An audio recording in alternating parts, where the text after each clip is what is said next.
This is Money Mondays, episode 062. In this episode, we're talking about SEO basics, keywords, how to find them, how to choose the ones that will actually get you results and get your pages ranking on page 1 of Google. Yes, we're also going to talk about long tail keywords. What is that? What? Well, we're going to tell you. Yeah, and about how you can get way more traffic by ranking each article for multiple keywords instead of just one. Yeah, and we're also going to go in depth into all the features that are involved in Yoast SEO plugin. If you don't have that yet, that will be on the show notes. You can go and find it. You need that for your WordPress blog. There's so many features on there, and a lot of novice bloggers seem to miss them. We even missed loads of these in the first 6 months. Like one day we just clicked on a tab and went, oh, there's a load more options. And you can make bigger results for your pages if you actually use some of the more advanced options. But it's really hard to teach SEO over audio. We were thinking about doing that at one point, but we've decided to do this as a video podcast. And we actually recorded this back at the beginning of October because we were speaking at the Travel Bloggers Retreat, which was on Koh Phangan, and it was recorded live. Yeah. So it's really happening. We've got an audience. We've got people asking questions. Some of the audio of people asking questions is a little indistinct. I have tried to put some sort of text on the screen in places where it's really hard to hear. Some of the times we're sort of repeating the question back so you'll be able to figure it out. But yeah, if you miss something, just skip back a few seconds and listen for it again. Yes, all right. Time to do some video. So if you're not watching the video and just listening right now, you need to switch to video because then you can see the slides we used and you can see us like generally flaunting around in front of a room of people. Talking a bit of SEO. All right. And a bit of crap. As always, fluff and crazy. All right, SEO, the most boring thing that everyone has to do. Sorry about that. It's not the most exciting sort of actual work process. We don't find it that thrilling, but we do it all the time because it's super, super, super important. If you want to get traffic from Google, it's the only way. So we want to talk about a case study with a niche site that we launched. We're not going to tell you what site it is because this is actually outside of travel, and of course if we told you what it is, we'd have to kill you because that would give away our little mini profit stream that's doing that at the moment. 0 to 26,000 page views on one article. The whole site gets 46,000 page views within the same amount of time. But just our lead article got 26,000 page views a month within 12 months, and that's continually growing still. So we're getting more than that per month on that one article now. And it's a brand new site, completely brand new. We just bought the domain last October. We launched the site in November. So no backlinking strategy, no social media, no email list, no new content. We wrote 6 pieces of content in November last year. Now this year, 4 pieces are ranking well and 1 is ranking insanely well. Just keywords and putting them into the article. That's how much traffic we've got. 5 articles? That's it. Yeah, we've never added any more content since November last year, and now we get 46,000 page views a month and about 10 to 14 email signups a day. So I don't know what everyone else's stats are like, but we were pretty damn happy with that for a brand new site. And yeah, we don't have to do much maintenance on it. All I do is I get emails from people who subscribe telling me stuff about certain questions to do with that niche. So in this talk, we're going to talk about why keywords are essential to your blog, that you can build huge traffic from scratch in a few months, just like we did, and how to choose the right keywords to get that traffic and get good traffic, because not all traffic is good traffic, and how to build article headlines for SEO. If we get time to go through this full example, we'll do that now. If not, we're going to do it in the workshop, so we can help you not only figure out how to build a good SEO headline, but also we'll look at like the content inside the article and what is needed. So, why do we care about keywords? Keywords. We're going to rush through part 1 because, as we said, this is basics. Yeah, so yeah, if you have no idea at all about SEO, keywords are what people are searching into their Google. When they're looking for something, that's what they're looking for. Google is good. Google is good. SEO, search engine optimization, it's Google. Simple, right? It's important because, of course, you want a load of traffic and you want it for free rather than having to pay for it or trying to find publications who will publish you so that you can get traffic from them. Then this is the easiest way to do it because it is a process. It's just a process. Anyone can actually make this work if you know how to do SEO. Yeah. And why do you need to do keyword research? Because it's those keywords that make the difference. So it's really easy. So yeah, you get ranked, you get traffic. Ranking is based around keywords. But most importantly, this is a real big point that we like to talk about.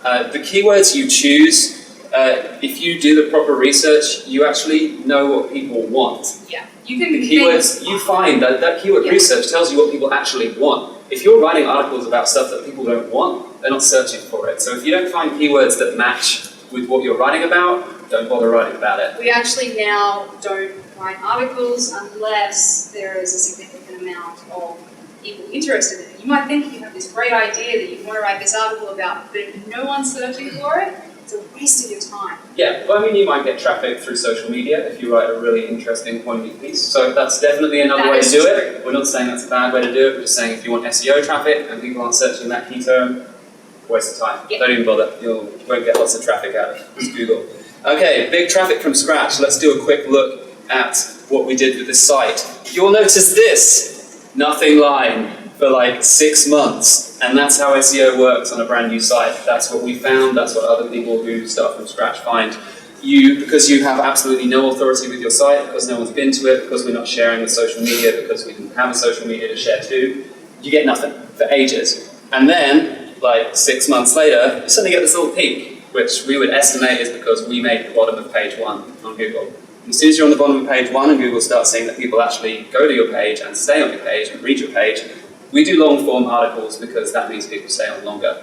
That's good for us. And then we've got another jump here. I know it's probably a little bit difficult to see back there, but we jumped from here where it's about 100 page views per day to about 400 page views per day pretty much within the space of a couple of days. It went from wherever at the bottom of page 1 to like the middle high of page 1. And as soon as it goes to that, there's actually really specific stats on how many people go to your page depending on where it is on page 1.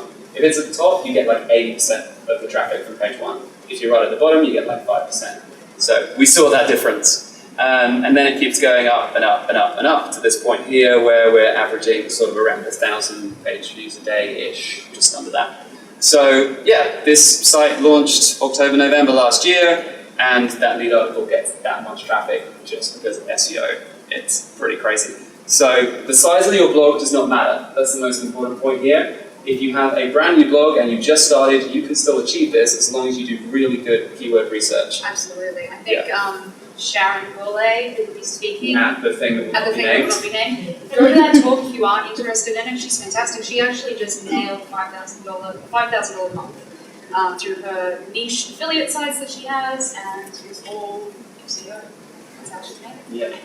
Like $5,000. Yeah, it's all SEO. I think she decided like 2 years ago, I'm just going to do SEO. I'm just going to type keywords that are people looking to buy something, and then they'll come onto my website, read about it, and they'll buy it. And now she makes $5,000 a month. I wish we had that much patience with keywords. Very patient lady. we do other stuff, so we don't put as much time into this as we should. This is a screenshot from our $5 Traveler personal blog, which of course already had some authority. We released an article on here. I can't remember what it was. This isn't one of our biggest articles. This is one of our like medium-sized articles. You'll see when it came out back in July 2014, we weren't a very big blog anyway in July 2014. That's ages ago. But we had a little tiny peak on day 1 from sharing to our relatively small social media audience at that time. And then obviously it's gone through the waiting period, but the waiting period is a lot shorter because the blog already has authority. So Google goes, okay, this is a normal site, and people go to it regularly, so it's not just a spam site or something. And then, yeah, slow growth. We didn't get as many page views on this because the keywords for this particular topic are not quite as much search volume as they are on the other site that we did. Which is why when we built the other site, we built it around search terms that were very big search volume. Before we wrote a single word. We'll talk about that in a second. So how much work is SEO? How much time do people normally spend on keyword How many in an article? guys do you have Yoast in I think almost everyone's got Yoast. How much, do we have a few comments? How much time do you spend on putting keywords into Yoast?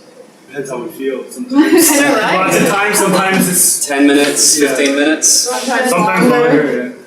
Yeah. So maybe up to 30 minutes, maybe a little bit longer than that. Yeah, we'd say if you just choose... Half an hour to an hour? Yeah. Yeah, so you're probably doing Right more track. than most people, but yeah, you're on the right track for sure. Just using a keyword, if you just come up with a keyword in your head, go, I'm going to go to Paris, so I'm going to put Paris as my keyword. It might take you 10 minutes to put Paris into your article a lot. Okay, pretty easy, doesn't really have any impact at all unless you are very lucky. If you do a basic keyword search, and we'll talk about how to do that in just a second, and then put it into Yoast and do some switching around in your article, maybe spend 30 minutes. If you do a bit more of an advanced keyword search, maybe an hour. If you want to get the success we were getting with those other articles, 5 hours. 5 hours of looking at keywords, figuring out exactly which keywords are the right ones, researching all of the sites that are already using those keywords. And we're talking about finding maybe 10 or more keywords at least, and you might search through 20 or 30 or 40 keywords before you find those 10 that you're going to use in your article. So it's not just about one keyword, it's about multiple keywords. We honestly spend, on average with Untitled Traveler, probably about the 1 hour event, 1 hour, but you want to really be successful at it. Sharon spends at least 10 hours. Just 3-4 days, she says she spends. This does not include the time it takes you to write the article. This is my just doing the keywords, just finding the keywords and checking every Then single you have keyword. to write the story with the keywords. Yes. You have to optimize very well. So yeah, if you're not spending 5 hours on SEO, you're probably not going to get #1 on Google. But if you do, you can. And it really is just a matter of doing it. It's a pain in the butt, but you can do it. It is fluffing boring, isn't it? So, SEO, it's not an even playing field. Big sites do rank easier, but small sites can get results, as we've proven, and lots of other people with niche sites have proven. You just need to choose the right keywords, which we'll be talking about in just a minute. Established sites like our main blog can rank in 1 to 6 months. If you have guardian.co.uk or Huffington Post, you rank in 1 day, maybe, for a keyword. But they don't really keyword, because they don't need to. They have got so much traffic, they don't need to keyword, which means you can actually compete with these big sites, because they don't bother keywording. They've got authority, but they don't have keywords, so you can balance that out by doing really good SEO. And as we said, a brand new site from scratch. If you're just really new and just launched a blog, it's going to take a lot longer than 1 to 6 months, but we managed it in about 9 to 10 months, so we're getting decent traffic. And at least 5 hours work. Right? This is a big thing, right? Yep. How to choose keywords. I guess this is what everyone is waiting for.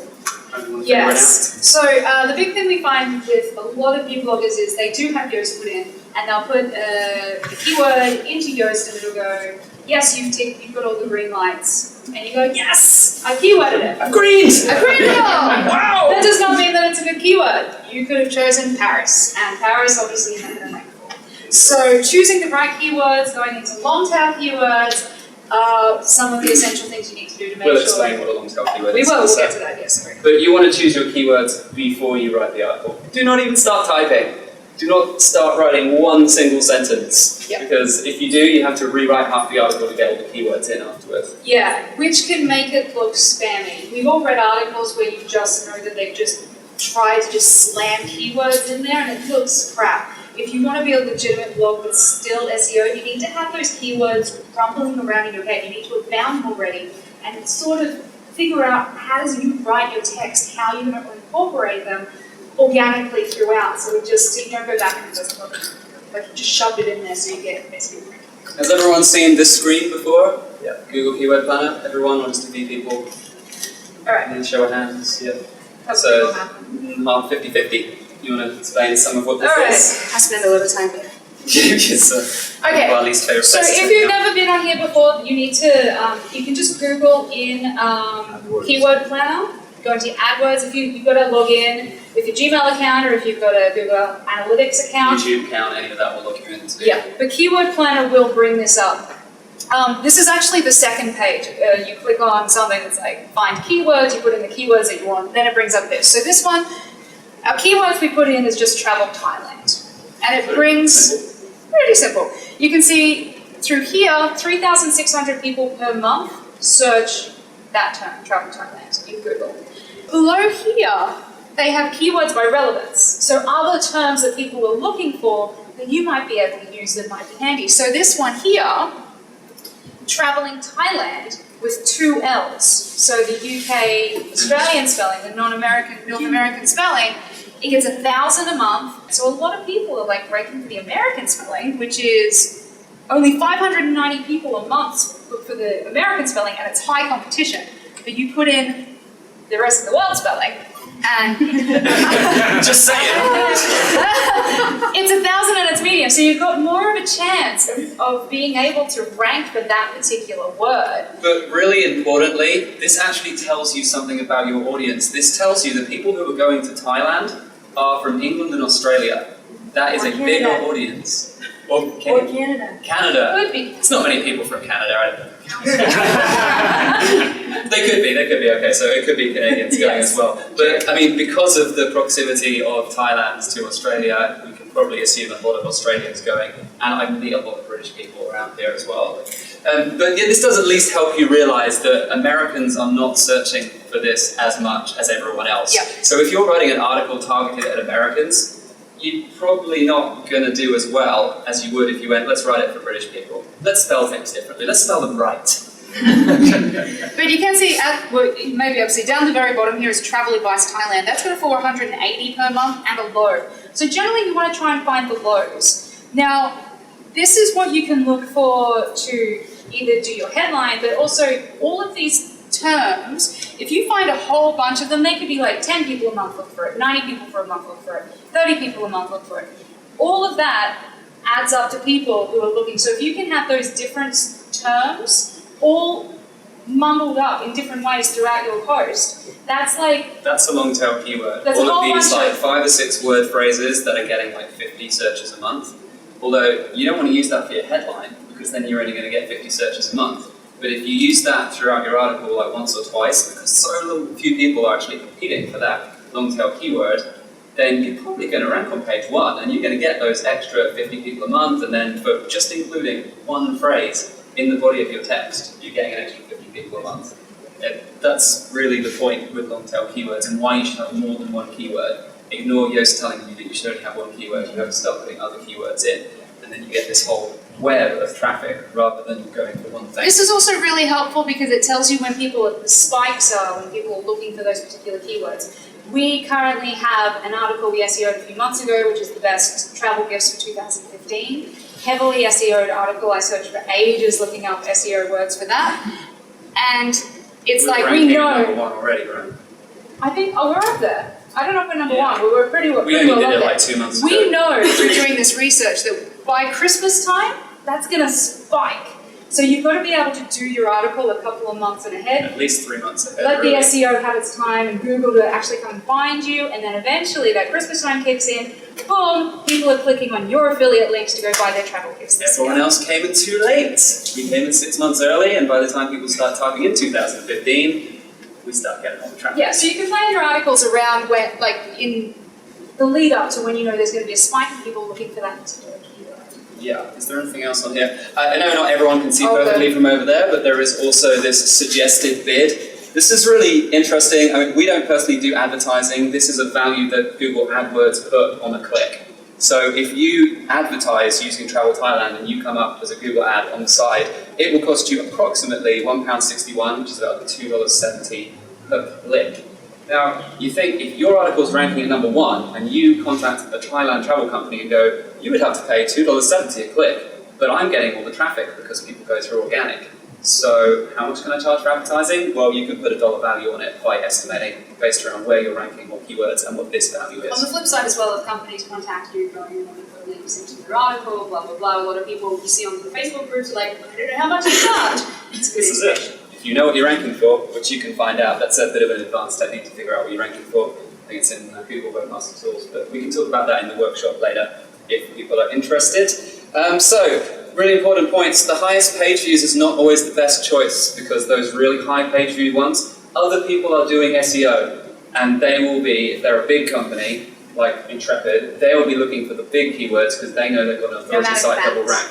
Nomadic Matt will be looking for the big keywords. So you don't want to necessarily go for the massive, massive keywords. And if it's like one word rather than 2 words or more, those one word keywords are really hard to rank for these days. And the competition level that we talked about, that low, medium, high, it's not always as accurate as you think it is. Yeah. Because Google's competition ranking is aimed at advertisers, not organic search. It tells advertisers about how many other advertisers are competing.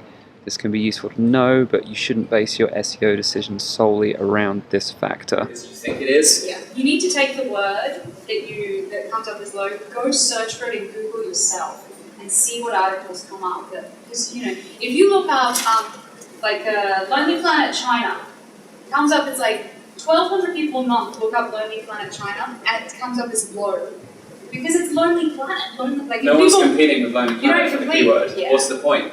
Anyone who You go to searches Lonely Lonely Planet. Planet China is looking to buy the Lonely Planet China guide. Lonely Planet will come up first. Right. That's what they're going to buy. There's no point in competing with that. Yeah, a few people might want to read a review, so if you wrote a review on it, you might get some traffic and then you might click your affiliate link and you might make a few dollars a month. That's definitely possible. I don't personally think it's worth the time because I don't think you make enough out of it. So, based on the number of page views against who's ranking, as Meg said, you have to check, see who it is who's actually ranking and decide if you can. We'll talk about very specifically how to do that after this, but you have to see if you think it's realistic that your blog can rank against the people who are up there. 300 to 3,000 page views on one of those search terms is a good primary keyword. 300 is a bit low per month. Per month. Like, just because they're easy to compete for. If you have you've got quite a big blog, but people who have a smaller blog, they might not want to go above 3,000 to start with, just because it's going to be quite hard to compete for. Yeah, that's per month. So, yeah, 300 is a little bit low. We do compete for that sometimes if we're writing an article for a company, so we've already been sponsored to write it, and we have to find some keywords to try and SEO. We're happy to take something around 300 or below. It's still worth keywording anyway, and it gets a bit of extra traffic eventually. And yeah, check out who else is ranking. So, let's talk about why some keywords are good and some keywords are not so good.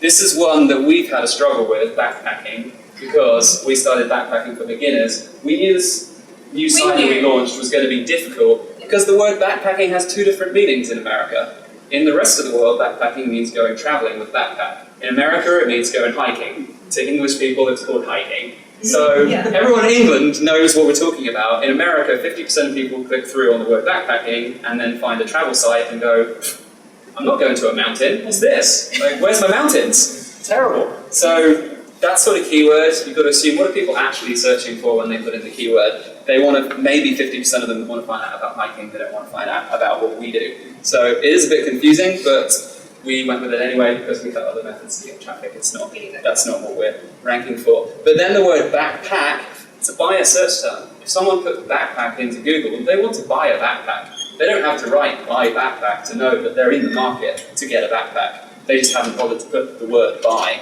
But a better term would be what backpack for travel. Because unlike the word backpack, which gets thousands and thousands of searches and takes them to Amazon, REI, and all these other sites where you can buy a backpack, what backpack for travel? That's a question. They want some information from a blogger or another website as to what sort of backpack they should actually be buying. So they're not ready to buy, they want information on what they should buy. So that's something, if they get to your site, they're going to use your affiliate link if you've got a good article. They're going to click through to Amazon, they're going to click through to REI, and you're going to get commission for that. So, or, yeah, buy a backpack. It's pretty specific, we're about to buy a backpack. Probably won't rank for that, that's really hard. But if you're like, what backpack should I buy for travel? Really crazy long keyword. Hardly any people are going to have actually used that as their headline for their article. So if that was the headline of your article, whereas REI just says backpack, you're actually going to rank better than REI eventually if you SEO properly. Because it's such a specific term, Google will go, that's the most specific article on this topic, and that's what they're looking for. So just bear in mind which words to use. Something like Paris, as we said before, it doesn't tell you anything. The reason this doesn't tell you anything is because there's a million reasons why someone could be typing Paris into Google. They could be typing it in because they want to find the Wikipedia article. They could be typing it in because they're doing a school project. They could be typing it in because they want to see some photos of Paris that they're going to include on their own blog article. There's millions of reasons you type this in. A, you're not going to rank for it, because obviously Wikipedia and everyone's already taking it. But B, if someone did click through to your article, what are they going to buy? What are they going to learn? They're not going to buy anything, probably, because they probably weren't looking It's not specific enough, but if you do have Paris walking tours, that's obviously what it shows you exactly what the person's looking for straight away. So you write an article on walking tours, affiliate link for each one, bam. That's what they wanted to know about, that's what you told them about and recommended, and you can sell some Paris walking tours. We don't sell Paris walking tours, Paris has completely taken over as a niche, so we don't really talk about Paris, but it's just an example. But if, for example, they said free Paris walking tours, it may have way more traffic coming to it than Paris walking tours, and you're like, oh, I'm getting loads of traffic. Those people don't want to buy anything. They want to go to Paris and do everything for free. So if you're targeting free Paris walking tours, how much are you going to sell? Zip. Fluff, nothing. Unless you Fluff can in nothing. incorporate that into another, like you can like funnel it to go to another article Yeah. where you're like, hey, You get the traffic. you know you may can have somewhere to swing readers. stay. It's Yeah, that thing, you know. you might get that, but it's a much harder sell. Why go for It the is a hard hard sell? Why go and try to sell something to someone who wants something for free when you can sell something to someone who's actually looking specifically for a Paris walking tour? Okay, so some actionable tips for everybody. When you're going to do your keyword research, of course, go on Keyword Planner. If you haven't done that before, do go on there because it's the easiest and freest way of finding keywords. List some promising keywords, as many as you can related around the topic. You might need to type in a few different search terms for it to then suggest different groups of keywords every time. Even ones with lower page views like sub 300, write them down. Sorry? Can you clarify what you mean by low page views? I think I made this number. It was under 300 page views a month, I would consider low page views. Like people search for that. Yeah, it's the amount of, sorry, yes, the amount of times they type it in. Okay. Yeah, Right. so it's how many people actually put in that keyword to Google every month. If it's under 300 a month, still type them in, still put them on your list. Because some of those would be your long tail keywords, you include them once or twice in the article, and you get just a little bit of extra traffic for really no extra work. It's pretty simple. Find, like, once you've whittled down your list and you've checked every single keyword by putting it in Google and seeing who's actually ranking, whittle down to the best, and which is your balance between how many searches they get every month and how easy they're going to be to compete for compared to who's already competing. So you want to get keywords into your post. Okay, so this is every single place you need to have. You'll have one. Almost every single place. You'll have one main keyword that you want to focus on for your entire post. So as we said before, you need to have at least 10. Of that 10, you need one that you're going to focus on. That's going to be your headline. It's going to be part of your headline. This is how many times you need to use that keyword in your article at a bare minimum. So it needs to be in your headline. It needs to be in your URL. Now, I don't know if all of you know that you can change your URL. If you don't, please do, because long URLs drive me insane. Yeah, just below your Especially when I headline have box, to tweet you can them, put edit, you get those edit, really long stuff. URLs. Yeah, change it so that it's got the keyword in it. Headings and subheadings. This is really important for writing articles anyway. Like some people just like to, I don't know, vomit on a page and just go. If you break it up into headings and different points, it's easier for people to read. Make sure that your keyword is in those headings. Body of the text. Try and get in there as many times as you can. Needs the fluffing. Google does recommend that you try and get it in at least the first 2 sentences. If you could, like, Even the first sentence. the first sentence. The closer you can get it to the beginning of the article, the easier it If is. it's the first word in the headline, that is better than the last word in the headline as well. Yeah. So that's all good stuff. Photo tags. I don't know how many people photo tag, but all of your alt tags in your photos need to have your keyword in it. You have the name of the photo and then have your keyword in there because if people search Google Images, it'll be easier for people, like, you know, if they look up that search term and they go Google Images, which I do sometimes, your picture's going to come up. But if you don't have that keyword in your alt tag, it's just going to disappear into the... But it also contributes to the overall SEO of your whole page. Yes. So not just your pictures. And in your meta description. That's another important thing. Make sure you do fill out your meta descriptions with your keyword in it. Otherwise, it's... First, if possible. Yes, first thing in the meta use. description. If you don't fill out a meta description, it's just going to be the first couple of words of your article, which one doesn't look that professional. If you have used your keyword, then technically it's going to be there, but it just doesn't rank. Yeah, Of course, so- you won't get your green light from Yoast. Yeah. You don't have it. I guess most people are probably putting it in there, but yeah, make sure it's solidly at the start if you can. So yeah. And get multiple keywords in your meta description. We try and aim to get 3 keywords in our meta description and without it. Sorry. So yeah, that's all the main ones. There are a few other little bits and pieces that are sort of minimum. We're going to run through the Yoast screen. I know most of you have seen this, but we just want to talk about a few points in this that people might not be doing or might not be doing well enough. There's also some advanced features. This is one of our articles about Moroccan hammams. We got naked in Essaouira, Morocco, which was lots of fun, naked with locals, always good. So first of all, you probably all know about the focus keyword bit, where you put your keyword. Obviously, once you've done your 5 hours of keyword research, you can put your main keyword in there. And then you need all of these to go green. Does everyone know about everything needs to go green? That's something people have seen. Okay, Cool. easy enough. So obviously, your title down here is going to be based around Google. That's the title that will appear on Google. You probably know that already. Whereas your headline at the top is the one that goes on your website. And then if you click on the social button here, we haven't got a screenshot of that. You know that you put a different headline in for social media. So you need a clickbait headline for social media and an SEO headline for Google. Yeah, I don't know how many people have done that, but we didn't see any of these in the first 6 months that we used Yoast. Okay, Tom, everyone just missed that. Okay. So, if you click, it took us a while to discover actually that there's different things here. So you have your general, and we'll show the page analysis next. But this social one here is really important. This is my little domain. So you have one heading that's for your article. So it's like Comes up on your blog, basically. It's like Moroccan Hammam. That day I got naked in Essaouira with a big Moroccan woman. That could be the headline of your article, and you can call that whatever you want. You know, have your as long as the keyword's in it. Have your keyword. Then you want a more succinct SEO title. That's going to come up in Google for those people who are searching for you. So that's a whole different article. Then in your social, you want a clickbait one. So something that's going to draw them in. It's like I was so surprised. Oh, you wouldn't believe what happened to me in Morocco, but at the end you'll be inspired. If you do that bullshit, that's whatever. But you know, that's what I mean by that sort of clickbait. Social also allows you to change your images, so you can choose what image shows up on what social media platform. So I use Canva to do all of our design for that, and I have Canva Business, which means I can magic resize. So $5 Traveler is based in a Pinterest format. So I do a Pinterest picture, then I magic resize into Twitter, Facebook, Google+, and then I adjust it so it fits, and they go into this social part here. So no matter what social media it goes on, image fits and looks good. Or with your alt tags, with your keywords. And different headlines. You can have a different headline on Twitter from Facebook if you want. Choose a different headline, whatever you think is going to work, because it's obviously a shorter profile. Okay, so that's the social one, and that's the title one. So you need to bear in mind that those titles have to be different.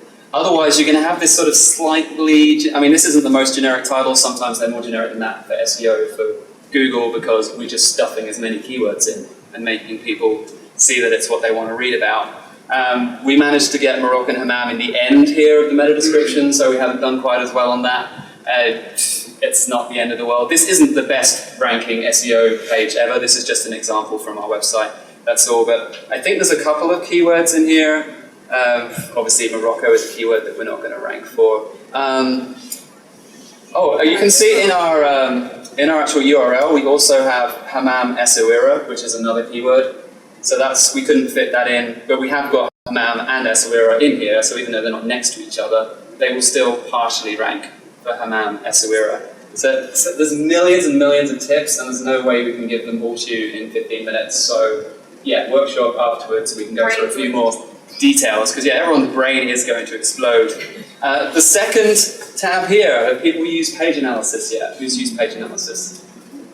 A couple of people. Okay, so there's actually lots of information here. This gives you, once you've done your keyword and you've put your keywords in all your titles and in your body text, this will tell you how well you've done.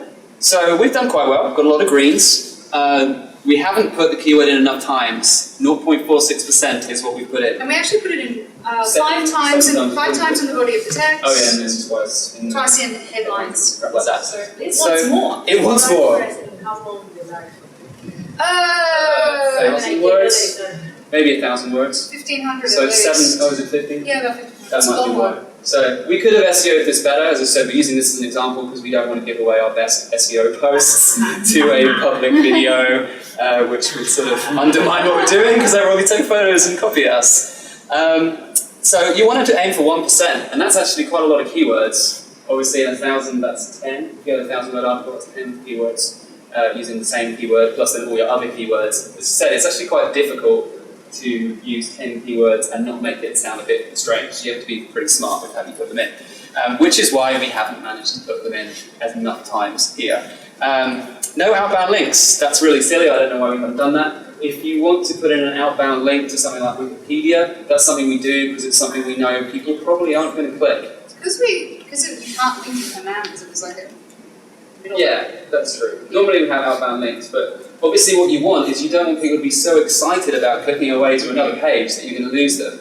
you want to put in an outbound link so that Google is happy, but you want it to be something really generic like Wikipedia. So like you could Wikipedia Morocco. People probably aren't going to click that because if they're reading the article, they already know what Morocco is. Where does the keyword have to be in your outbound, like in the URL? Oh, it doesn't have to be in the outbound link. You have to have at least one outbound link in your article because then Google... What you're writing about, though. Yeah, related to what you're writing about is better. You could really have anything. It's just so that Google doesn't think you're trying to force people into something. It wants to feel like you're organically linking around the internet. Could it be within your own site, or does it have to be? No, that's an not inbound link. Inbound link. You should have inbound links as well, which I think might be on here somewhere. It's like if we had mentioned, like if that particular hammam had been like a proper spa place, then we could have put the link to the spa. But because it was like just a really local place, we didn't have that outbound link. They don't have a website. So Yeah, but just go with something usually generic. you'll always have It's an good too. outbound link. It's weird. Yeah. It's just a rare case. But just as an You'll example, link so to you a can see hotel, this or is you'll stuff you link can do to wrong. an activity, or you'll link to someone else's article or something. The next one down is, I know you probably can't read it from over there, but this is the ease of reading score.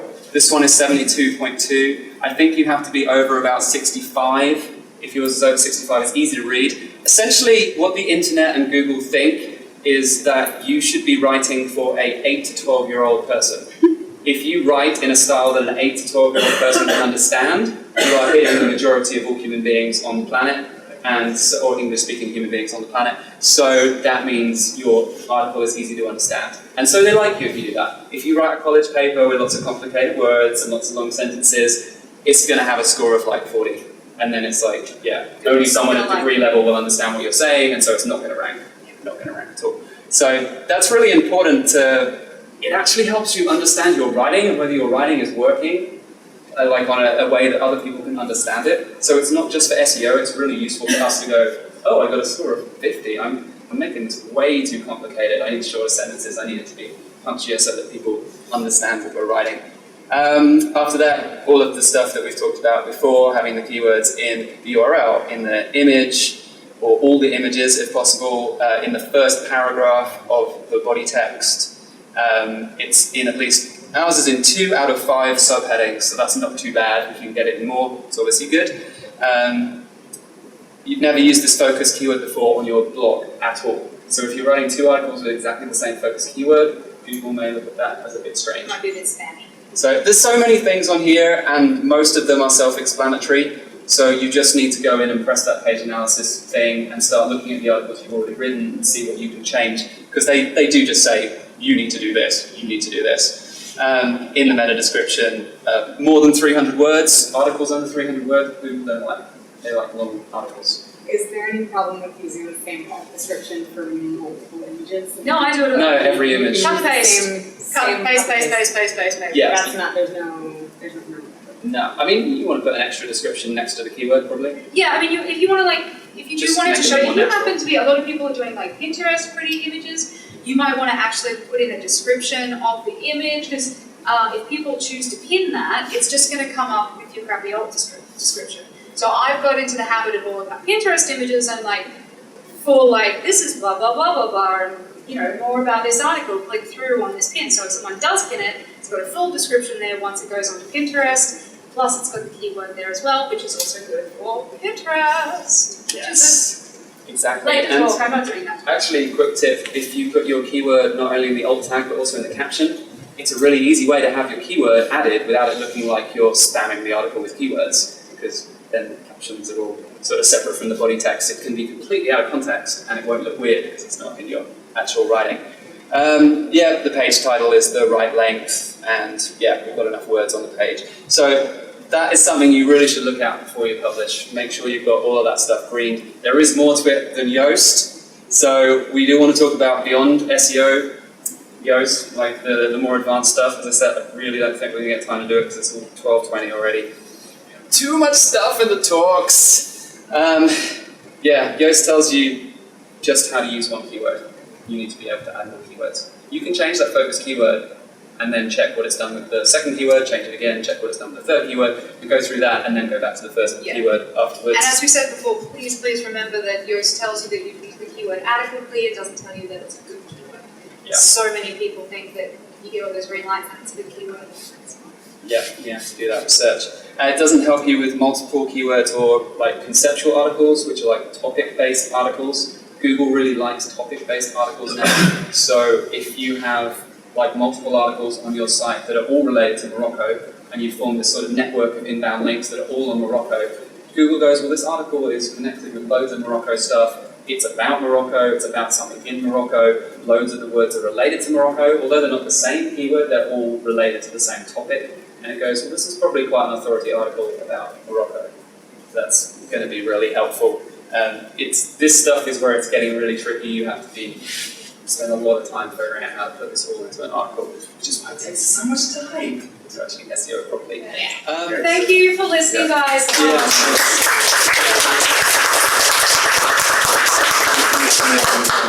It's almost the end of the show. Yes, so therefore we've got some travel homework for you. Yes, and it's travel homework option time. We've got two options for you today.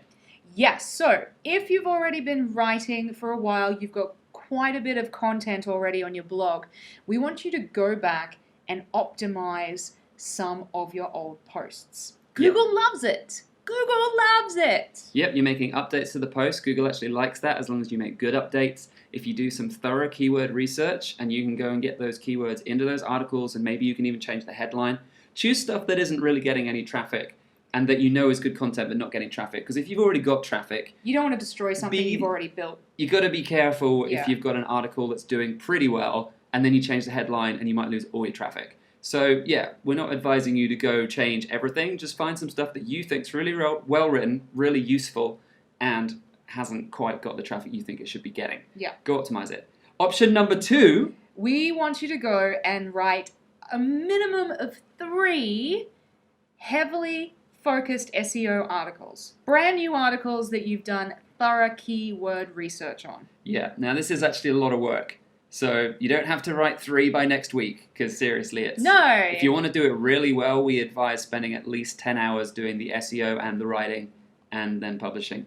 So it is a lot of work, but do it. You have to actually do it. You have to go, I am going to sit down this week, I'm going to research keywords for a few hours, I'm going to decide which post I can actually rank for, who is not competing with me too much, keywords that haven't got loads of big articles like Forbes and those sorts of people who aren't competing. Minimum list of 10 keywords that you're going to use per article. 1 big keyword that's going to be your main keyword in your headline, and 9 other smaller keywords that you're just going to throw in the text that are very closely related to the main keyword. That's our suggestion. Do it! Go do it. SEO for your life.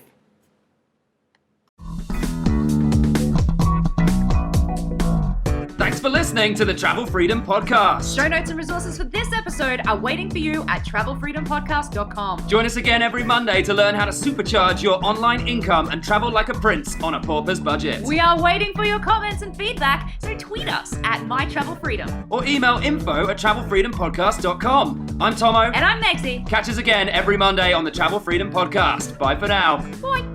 Bye. Bye-bye.